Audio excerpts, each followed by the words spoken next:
Assalomu alaykum. Yana bir bora, a, yana bir marta testda kategoriyalarga qanday qilib ajratish kerakligini ko'rsatib o'tmoqchiman.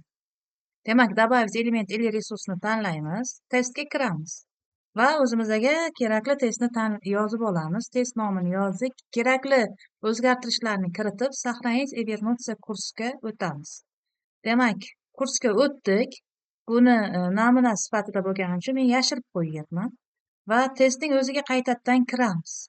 Endi kirganingizdan keyin qarang. Mana bu yerda bank вопросов degan joy turibdi. Demak, yana bir marta bu yerga o'tsak, demak ko'rinmayapti. Testning o'ziga kirganingizdan keyin mana ko'rinadi. Bank вопросов degan joy turibdi. O'sha bank вопросов degan joyga kelganingizdan keyin mana вопросы bor. Вопросida kategoriyaga o'tasiz. Kategoriya o'tgandan keyin mana добавить kategoriyu degan tugmasini bosasiz. Demak, qarang, родительская kategoriya, demak XT 11 210 46 turibdi, shundaymi? Demak, bu yerda 46 ta test bor degani.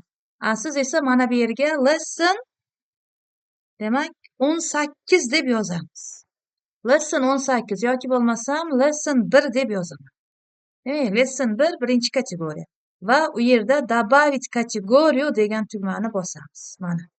Добавить kategoriyu degan tugmani bosdik. Lesson 1 chiqdi mana. Mana bu bizda lesson 1.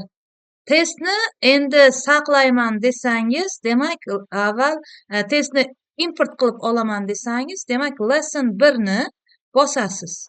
Lesson 1 ni bosganingizdan keyin bu ochiladi. Demak, mana bu yerda ham lesson 1 turibdi va undan keyin import qilasiz va testga boyagi bundan oldingi videomizda aytib o'tilgan barcha ishlarni bajarishingiz mumkin bo'ladi. E'tiboringiz uchun rahmat. Buni men yana bir marta sizlarga qayta eslatma uchun qo'ygan edim.